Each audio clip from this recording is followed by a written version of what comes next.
how to delete all draft emails on Gmail. If you want to get rid of draft email in Gmail, it's actually quite very simple to do so. For this, all you have to do is to simply open up your browser. Once you open your browser, you can simply go to gmail.com and log into your account. Once you log into gmail.com, this is the interface you will see. On the left hand side, you can look for the draft option. If you don't see it, you might want to scroll to the more section and look for the draft tab. Once you go to draft, these are the draft of videos or any type of email that will fail to send or you did not actually send them.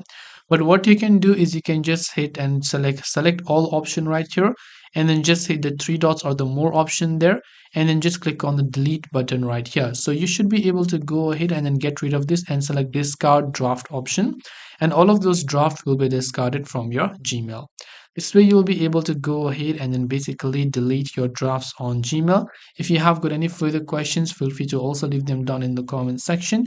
Thank you for watching till the very end of this tutorial, and see you soon in the next video.